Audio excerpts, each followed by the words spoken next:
Look at the picture and tell me and give your views in the comment box, in your chat box.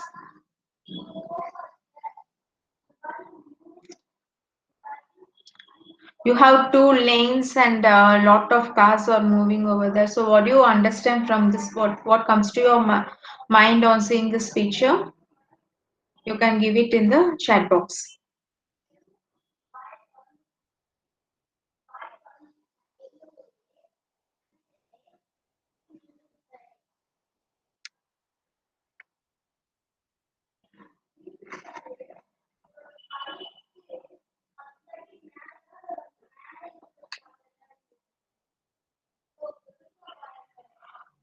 Okay, intermediate joining in the process. Yes, that's a nice point. Okay, there was an intermediate joining in the process. Okay, one view. That's nice, Prashant. Then,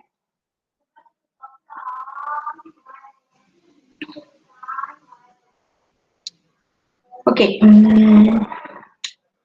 regulated flow of vehicles. Okay, regulated flow of vehicles. That's good. Okay. I give you one clue that we normally used to mention some, if it is something danger, we used to mention it in terms of red. Uh, with this clue, what you can understand from this picture, two different process joining, yes, two different process joining, yes, right. That's one sort of view. Okay. We will have this picture as such. We will come to the conclusion at the end of the session. And as I tell, if you assume, right, the red colors as a symbol of danger, then this is the normal one and this is the abnormal one. And as the abnormal one interrupts the normal flow, right? The normal vehicles, that is the vehicles which need to be actually passed through the land, was not able to get their path, right? This is one way of understanding, right?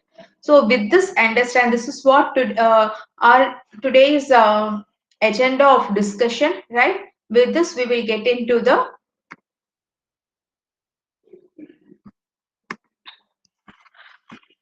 session. Okay.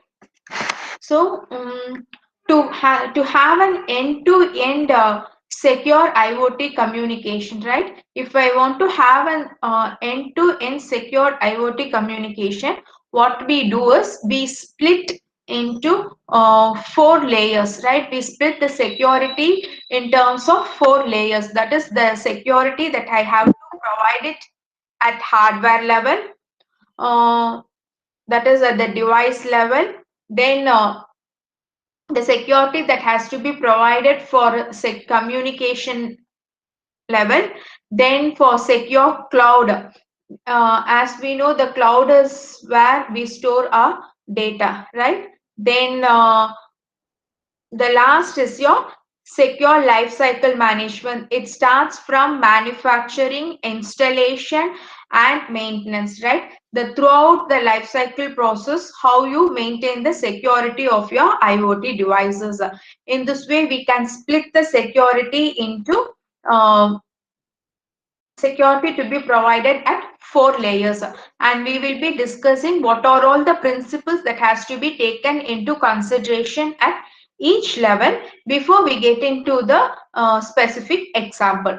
So when I come to the device layer, when I come to the device layer, I have to consider device intelligence and edge processing. So what do you mean by device intelligence? The device that is going to involve in communication need to have some sort of intelligence, that it needs. The intelligence may be in terms of its support to have a secure connectivity through encryption, having timestamps, catching, right? All some sort of intelligence.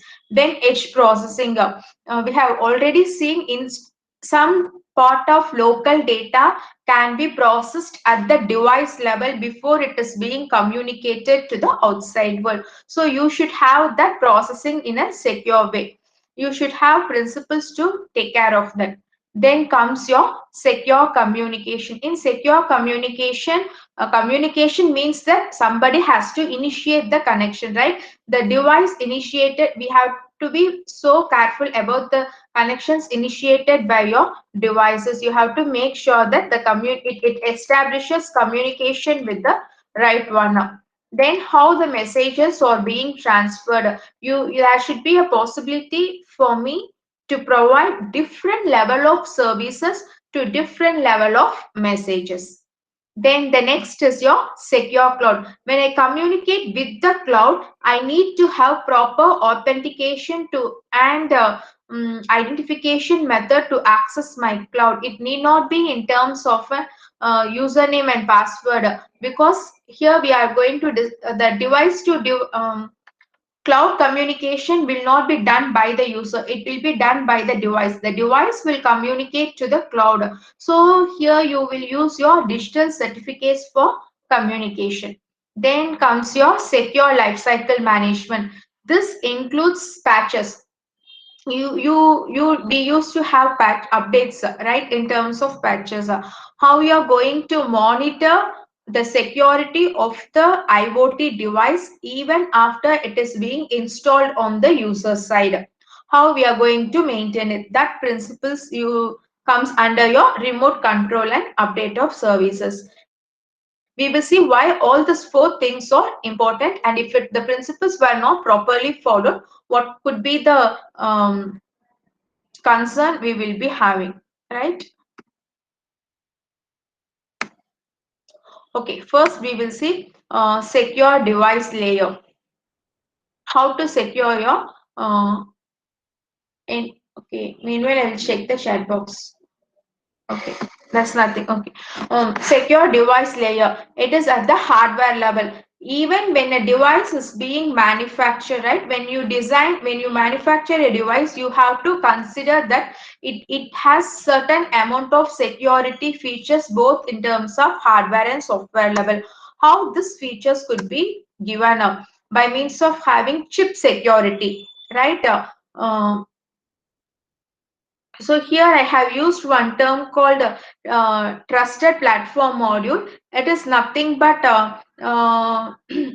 it is the way how you securely save your artifacts, like your passwords that you use to authenticate yourself, right? It is actually a secure an international standard for secure crypto processor, right? In simple, you understand, it is a it is a module that helps you to safely store the information that you use it for authentication, right? So that sort of security has to be provided in terms of your manufacturer. Then you should have a possibility for secure booting, so that you ensure that no other software could run on your system without your knowledge. Then secure physical security protection, just like providing metal sheet. Your devices, when deployed in an open environment, you may have physical damage, like through environment or by person. So you should have some physical security protection. And now, so why I have to consider this device service device layer and important, right? So, okay.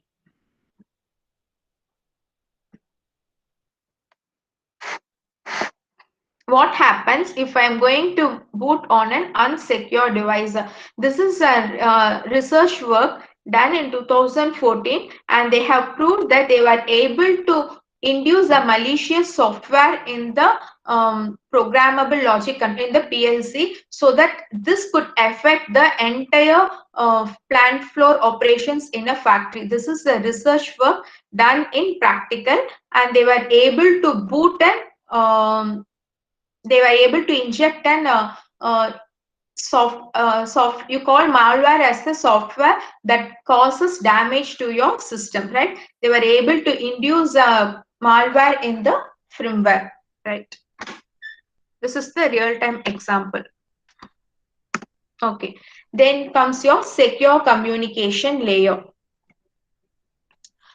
And when you say communication, it is nothing but the medium through which the actual communication takes place, right? Whether I have to consider my medium security in terms of physical layer, in networking layer, and in application layer. I have to consider the communication security in all that layers, right? And because the in communication channel may help the intruder uh, to attack my communication. Okay, how to provide this? You have data, you should have data centric security solution. The thing is, when I transmit data, the one simple thing is I encrypt it so that only the intended persons having appropriate decryption key can unlock and get the data. The next simple solution is you can have firewalls and intrusion prevention systems. We will discuss what is intrusion detection system in later part of our session. You may be knowing what is firewall is. You design through software. You design a virtual wall hiding what information can move outside and what information come inside through into your local network.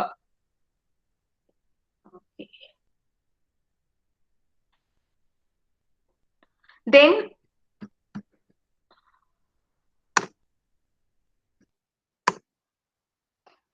so if I don't have a proper communication layer, insecure communication, what may be the problem I may face? Again, in a trial for showing that it is not insecure, in 2015 they done a man in middle attack. What do you mean by man in middle attack? See, the person who listens to your talk, you call it as man in the middle. You are talking to your friend and somebody who is crossing the way, they stand nearby and listens to your talk, right? And they that you call it as passive sniffing. And as well as they may induce, they listen to you and they start communicating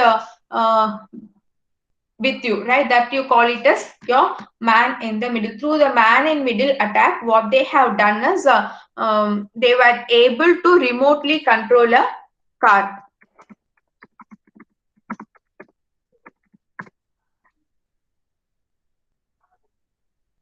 The next is your secure cloud layer. So shall I proceed further?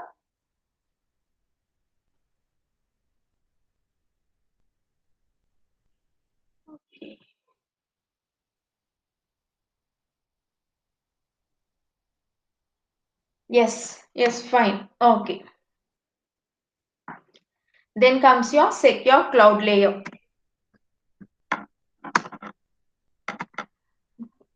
In this cloud layer, you have to consider two things. Even if the cloud server, even if the person where you stores your data is being hijacked, your data has to be safe. The thing how you can do is, the first thing is the sensitive informations that you store it in the cloud has to be encrypted.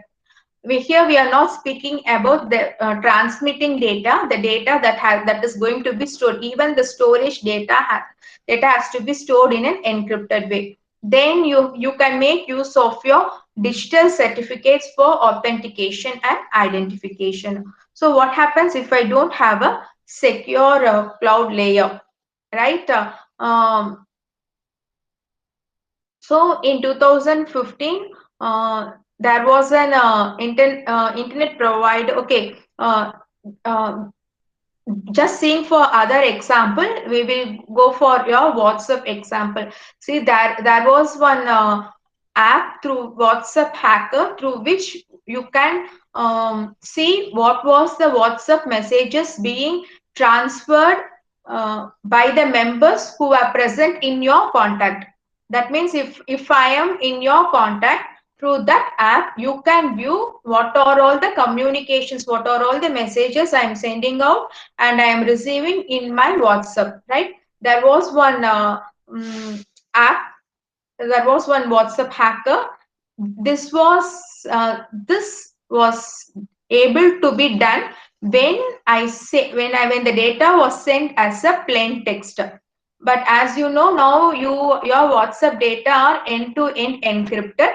But now, so now it was not able to work it out. Initially, it was in Google Play for download. For more information, you can check it in the web. Now it was not possible, but still you can read the phone numbers, who was the sender and was the receiver, but you cannot read the messages, right? Okay. The next is your secure lifecycle management. How to why I have to maintain the security after my installment of IoT things, because when you design, you may not have thought about all the possible attacks, but later stage you may came to know that there was one possible attack, so you have to send patches to fix it. But how this could be done? By means of active monitoring, and you have to regularly check for your security patches, and you should have a secure remote control. So what happen if I don't have secure update process, right? I have update process, but it is not secure. What will happen now? In 2015, what they have done is you have one drug infusion pump used for your patients. The amount of drug to be induced, right? They were able to hack the mechanism used for setting the dosage limit through the update. So we should be have a secure way for having the update. So this is the basic understanding on how the security is important at different layers of your IoT infrastructure, starting from your device layer, that is your physical layer, then your communication layer, your cloud, and your, this is actually you have three layers of physical, communication, and cloud layer, and the thing is the end, next is your entire life cycle management. Okay, then based on WAS, it was understood that you have 10 top IoT vulnerabilities. So what do you, okay, what is this WOWASP? It is actually an open web application security project, right? It is an online community that provides you articles and methodologies in the field of application development, in field of web application development. Particularly in terms of security. So what they have done is they made an analysis and listed some top 10 vulnerabilities that could be taken into consideration in your IoT development. So what are all they, we will see one by one. The very first thing is you have a weak and guessable passwords. You are getting a Wi-Fi router. In general, people don't like have the default password as such. Even if you change password, you have a weak and guessable passwords. For some devices, you have hard-coded password. That is, the password comes along with the system. So this is one biggest vulnerability, and the second is you have insecure network service. See, even we might have used Wi-Fi in open Wi-Fi, right? Public Wi-Fi, where you don't need to have any. You can just connect it in your airports, and in some areas we are getting, like in Araspuram you are getting open Wi-Fi, right? Actually it is not secure to use open Wi-Fi because there may be a passive sneakers. Passive sniffing is that see, as I told in the earlier session, you and your friend were talking, you have possibility that nearby persons listening to your talk, right? They may not do anything, but they may listen to your talk. If they by just listening, they may get some important information that later they can use it, like your bank password, pin numbers, right? That is your passive sniffing. They don't damage your communication, but they get information from your communication. This is highly possible in wireless communication, because in within the range when you pass information, that could be overheard by anyone. So this is the next thing. Then you have insecure ecosystem interface. The interface is how your devices interact with your outside world. Say your web interface, right? All that has to be that. That is, if there is security problem, then again it creates an issue.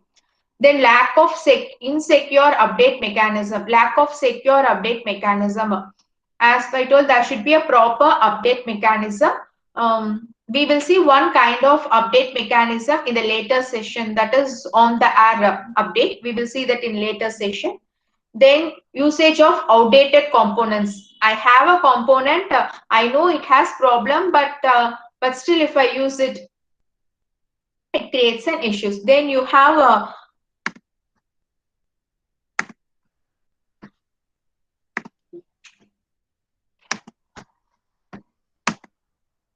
insufficient privacy protection.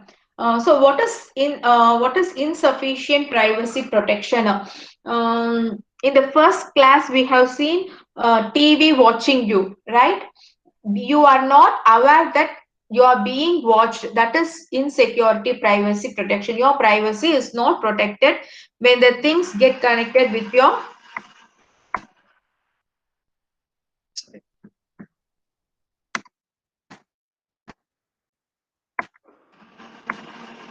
when your things get connected with your internet. Next is your insecure data transfer and storage. If I transfer data without encryption, as we see in Flipsper, if you transmit unencrypted data, there is possibility of hacking. Then lack of device management, improper device management, insecure default setting up, not changing the default setting, and lack of physical hardening. This is the last and least thing. You don't have physical protection for your IoT devices. These are all the top 10 vulnerabilities listed up.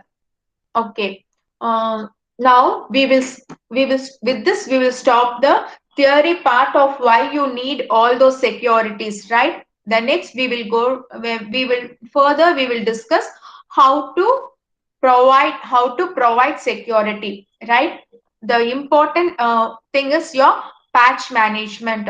What is patch management? I found there is some security in holes or black holes in my product. So what I do, I cannot get it back as such. What I do is I just create a patch to fix it, and then I have to update it, right? You could have updated your softwares and even OS in your mobile, right? Okay. Then so okay, I have a question. Do all these attacks happen? Yes, this attack happened, even it happened in 2015 itself. In the latest part of your session, we will discuss about an attack that happened in Feb 2020, right? I will come to that attack in the later part of the session, right? Okay. Getting back to the session. So what is this firmware over the air? That is if I want to make an update, I need not to take the device from the, I need not to particularly take the device from the place where it is being installed and then install the patches and then get it back and set it over that. It is not needed. It will automatically get it installed over the air. Is nothing but if it is connected to the some connectivity, internet or through local connectivity, through that connectivity it will get it installed, right? Sometimes it may ask for installation, where ask for the user whether I need to install or not. But even there are cases where you can the provider can automatically set that when I'm connected to it, the updates will be installed on my system. This is the method called firmware over the air. It helps the operator of internet connected devices to provide upgrade to their firmware versions remotely. No need for physical intervention with the devices. That is what given pictorially. They can send the patches so that the devices get updated. Okay, how this update is happening? We will take the simple example which we know that our browsers we just give updates, right? The your Google Chrome uses one date. You just skip this delta encoding digit method. This is one method of updating over the air. Actually, this method is being used for many of your IoT devices. What I do is, I will tell you at a high level abstraction.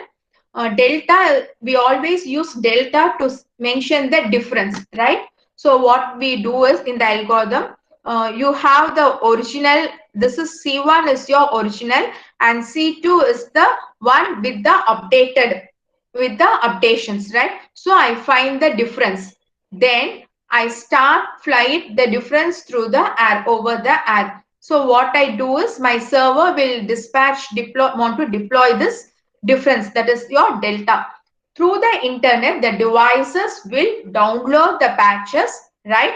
It will add that particular patch with the existing version so that it gets the updated version. Where in the updated version, I have the original thing plus the patches which will update my black holes, right? This is how your actual software updates happen, and this is the pattern that is also mainly used in your one of the method used in your IoT environment, right? Okay. Okay, the next is how it no, it will not know C2 initially. I will go back to the slide.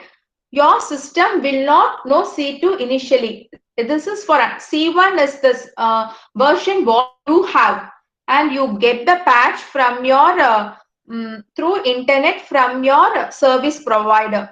You add that patch so that you get the updated version C2. You will not know C2 initially. This C2 is the from the developer side. They are the one who give the patches for you, right? Okay. I think it is clear. Yes. Okay. Okay. The next is your distributed denial of service attacker. Okay, this is the hottest topic, right? If you just type it DDoS in your Google, you will get lot of that is lot of attacks happening in your IoT device is mainly your DDoS attack. So what is this DDoS? First, we will break it. Distributed denial of service. Distributed means this attack is not happening from a single source. It happens from multiple sources. You attack a person, right? You are not going to directly attack a person as a single person. You are going to form a group of person, and group of person is going to attack that single person. That this is the scenario of distributed. Okay, what is this denial of service? Denial of service is you just make the system or website to down so that the person who want to really get the service will not get that service. That is what denial of service. How this is done in at high level in IoT means you have lot of devices, home health devices. Its main target is your home health IoT devices. So normally we don't change the password or we have poor security mechanisms in the homes, right? So what they do, they will first hack your household items. That is household items connected to the internet, and on one target day they will send a command to that devices to attack on a particular system or website. So all together they will send attack. We will see how they attack, right? The attack is not like taking your stick and moving that. It is just by sending request, right? If you just think, when you check result, right, when you check for results, when you normally open our website, our official website GCT, you get quick access. But during the time of result, right, when the result is published, it will take time, because it has to handle lot of load, right? If i if if uh, if it is given the load that is more than it can handle, it will go down, right? Your server will down. This sort of attack, right? I'm speaking about that sort of attack, sending requests to your targeted website or targeted server. This is what your distributed denial of service. And today we will discuss in elaborate about this, because this is the hottest topic and or security threat in your IoT. Okay, that is what given over here. Okay. Before we discuss how this attack happens and how I can prevent it, let us see why it is so why it was so why how it caused so damages. See, we start from the later version. In 2016, it attacked a DNS server, right? It attacked a DNS server. As we discussed earlier in the class, you know what is DNS server. DNS server is one that helps you to map your IP, your domain name to the IP address, right? So the attacker sent a periodic, they overloaded the DNS server provided by Dime Inc. So it affected indirectly, it affected your companies like Netflix, GitHub, all this, their websites were down for certain amount of time, just by downing the service of your DNS server, right? This is the very first attack happened in, not very first attack, there were attacks before that. For you call it as denial of service. This denial of service is not a new attack. It is available initially from your computer networks. The distributed denial of service, which happens at a high level. This is the first time it happens at the high level, and it was done by malware called Mirare, and about which we will be discussing later in today's session, right? Okay, the next, there was again a modification of that attack happens in GitHub by 2018. How they have done is, they spoofed source IP address. What do you mean by spoofed? Spoofed is nothing but impersonating, right? Mm, I am a fake one, but I have a mask pretending that I am the right one, right? That is your spoofed. Here they do it in terms of IP addresses, right? Then the latest is in Feb 2020, the Amazon have reported. You can check the report. I have given you along with the link. They have told, they have given information that there was a trial for an attack by sending 2.3 terabit per second, right? Request of 2.3 terabit per second, but they were able to handle it by means of their shield mechanism. This was the informations. Okay, yes.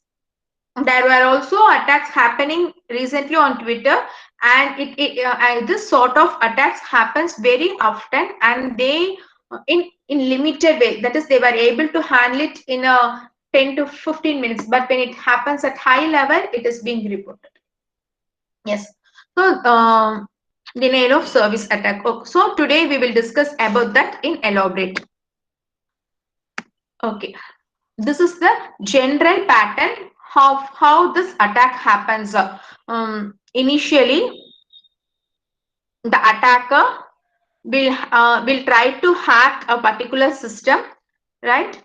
Then through that particular system, he use it as a control server, right? From this control server, he will start initiating attack. Initiating the attack means he tried to form a set of soldiers. How it forms soldiers means it will try to find whether there is possibility for me to get into a particular system or devices. I try to scan to find the port numbers, or I try to find I try to get into the system by giving default passwords and username. And if I'm able to get access to that device, what I do, I will install the malware into that particular system, right? This is the first stage I do. After this has happened, what I do, I decide one day when I want to attack. At that day, I will send a command to your attacker, will send a command that you want to attack the particular website. You want to send request, this sort of request to your victim. This information will be passed to all the soldiers, or in other words, all the affected nodes in your network, and they will start attacking your, or they will start sending the traffic to your victim. What is the what will happen then? If I am sending many requesters, if this victim is not able to handle that, the one who want to really get served by this victim will not get the service. That is what denial of service, right? So this is the general outlook of how the denial of service work. Okay. And the important thing here is, even if any of devices in your any of household devices in your system is involved in this attack, you will not, the user of this device will not be aware of that it is being, your device is being hacked, because it will work in a routine way, and this happens at one day and then it will delete itself. So you cannot go and trace back where it happens. Okay. So this is a general term, denial of service attack. I told attack. How this attack happens? This attack happens in any number of ways. There are different types of attacks at different layer. We will take two things which the words are already familiar to you. That is, we have seen in a transport layer, we use your TCP protocol and UDP protocol. So we will take these two attacks for discussion. So first is your synchronization flood. From the word flood, you know, flooding is nothing but sending a lot, right? How your TCP connection happens means, your sender will send a request to the server. The server will send an acknowledgement. Okay, you can have a, you will have a three-way handshake in your TCP connection. First, there will be a request from the sender to receiver. The receiver will send, okay, you can send the data, right? It will send the acknowledgement.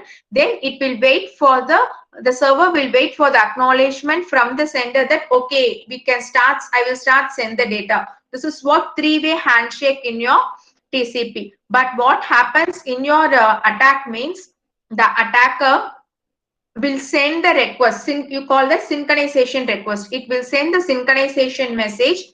Your server in turn will send the acknowledgement, right? But your attacker will not send back the acknowledgement, right? Instead, he will send only the synchronization. So what will happen means, your server will wait for acknowledgement. It will wait for acknowledgement. So it will keep the port open waiting for the acknowledgement. So as lot of connections were half duplex, were half opened, right?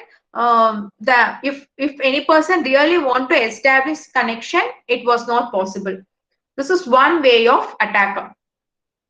Synchronization flood. Then the another is your UDP flood. In your UDP flood, you don't have virtual connection, but how it happen means, whenever your server receives a UDP packet, what it will do, it will identify the to which port this data has to be sent. That is to which layer in the to which upper layer this UDP packet has to be sent. It will check for that.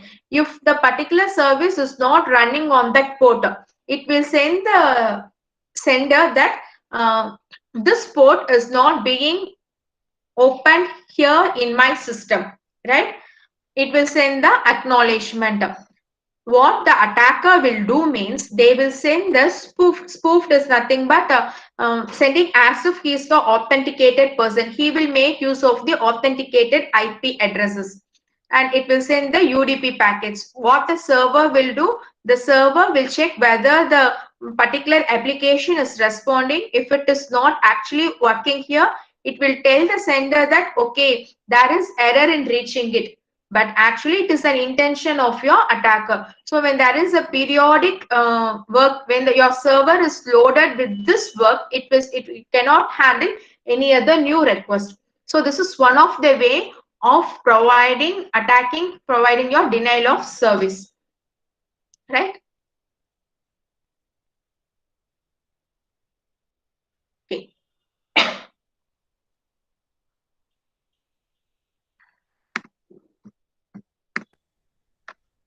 So, okay, these are all the terminologies.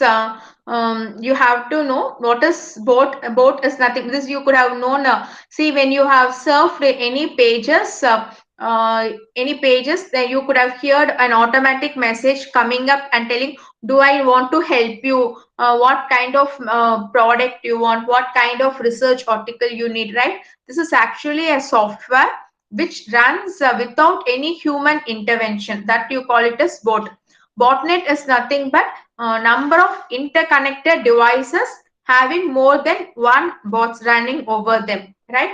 So your malware is nothing but the software that can cause any damage, right? That can cause any damage to your server, in general to your server or your computer network, right? These are the terminologies. Why is malware is available only in terms of botnet? No, it is not available only in terms of bot. But why we have taken that for discussion and why it seriously affect your IoT devices means because of these three reasons. Obfuscation. What do you mean by that? The attacker conceal himself from the victim. See, I have created a collection of soldiers. You cannot trace back who I am, right? Because my soldiers prevents me from you from knowing me, right? So that's why it easily spreadable. And even from the very first attack happens around 2015, but still now you're facing the same problem because of that botnets, right? Then amplification, you can easily increase it.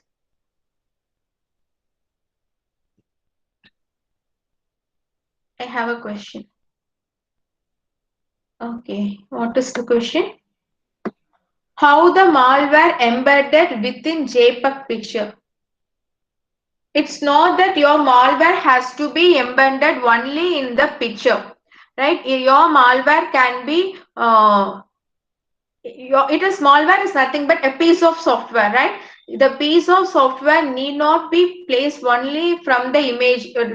I think your question is, if I just click the image, this malware get embedded. No, it is not the only way. I can you have backtrap door in your system, that is through you for monitoring purpose, for troubleshooting purpose, you can get into the system for the administrators that could be hacked by your hijackers. They can go and install the software in your system. It is just a piece of software. It need not be embedded only in the image, right? Okay. The next thing is amplification. Okay, I can create a large number of soldiers or attackers.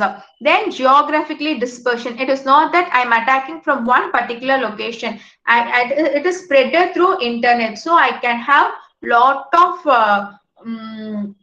diverse, regionally separated attackers. So this, because of these three reasons, the botnets have become more famous. Okay. The next is Mirare. This is Mirare is one particular type of botnet, right? You have more number of botnets. This Mirare is one particular type of botnet that provides you distributed denial of service. And this Mirare attack, we have we were discussing three use cases, right? Your DNS server, your GitHub attack, and your Amazon Web Service attack, right? All this all happened by this Mirare attack and then a modification of this Mirare attack. So, what is this Mirare attack? This Mirare mainly focus on your IoT devices. You have many DDoS attacks and you have many botnets, and this botnet is mainly for your IoT devices.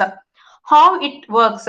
First, what happened is the hacker, first the hacker will try to find a new node in the internet. How he try to find the new node in the internet? He will do a synchronization port scan. That is, he tried to find to establish a connection by sending a by finding the port numbers, default port numbers. Then brute force authentication is nothing but randomly I'm trying for different username and passwords, making guesses to gain access. Once I was success, then the success report will be sent by the node to the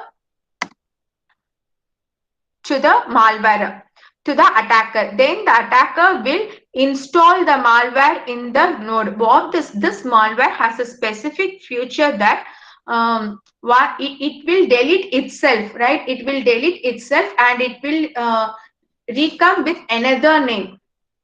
All this is all programmatically written, right? It has all these features. And again, if this botnet is in a system, if any other botnets try to come inside the system, it will close the door for them because it want to have a full access. If some other malware comes and the user were able to detect that, because of that this should not be detected. So it has a high evolutionary features. So this is the first step, and it will find a new node. Once it find a new node, now this will start scanning the internet for finding another device for injecting the malware. In this way, a collection of botnet will be created, right? Okay. Then now I have created a set of botnet. Now one day I want to pass the attack. So what I do, I will send the command, right? I will pass the command that this way to this particular system you have to send this message, right? So all the systems in the botnet will get awake. Till that time it will be in a sleep mode. It will be in the sleep mode means it will be spreading to malwares to extend the botnet, but it will not cause any damages. Then that day it will send the request and it will attack the victim. Being silent and exposing on one day is an important feature which was difficult to identify this botnets. Okay. So far we discussed botnet. Now we will see how to identify. Is there any way to detect this botnet and remove this botnet? One way is you have to monitor your network. That is your intrusion detection system. What you do is you periodically monitor your network and system traffic for any suspicious activity. And if you find there is a threat, what you do, you send an alert to them. This is what your network security and the system which provides is your intrusion detection system. And you have variety of intrusion detection. If I set this intrusion method in a particular system in the network, that intrusion will check only the traffics coming inside and moving out of the system. The system means not only the system, the thing also you can have it in a view. It will just see the traffic of that particular thing. If it finds that something is malicious, something is going apart from the normal pattern, it can indicate to the administrator. That is your hoist intrusion detection. If I am putting this particular log or particular intrusion for entire network or for all the things connected in my home and I monitor all the traffic, then I call it as network intrusion detection. And how I do this detection? You have two ways of. This is setting, protecting, checking at the system level. This is checking at the network level. And how do I check? If I check for a particular signature, that is, I know if this is the attack, this attack will change this log files. This attack will delete this log file. This or the signature for that particular attack. If I check in that process way, then I call it as signature based detection. The drawback is each day there will be a new attack with different signature. Then I cannot find that. Yes, that is one way. The next way is anomaly based detection. Here what you do is you learn the normal pattern, right? You know this is the normal way of communication. If something goes different than the normal, you call it as anomaly and you report it to your administrator. Your administrator will check, okay, this is something wrong, I have to isolate. So this is your anomaly based detection. So this is how you do your intrusion detection. Okay, these are all the references. You now you can post your questions up. Before you post your questions, I just consolidate what we discussed today. We just discussed what are all the at which level, at what are all the different layers you have to consider for security, and what was the principles you have to consider when you impose security at that level. Then we were discussing about what was the top 10 vulnerabilities in IoT devices. Then we started discussing about your distributed denial of service. What were all the attacks happened in real world? And we discussed one type of botnet, Mirare, and the methods for getting rid of that. Okay, you can post the questions.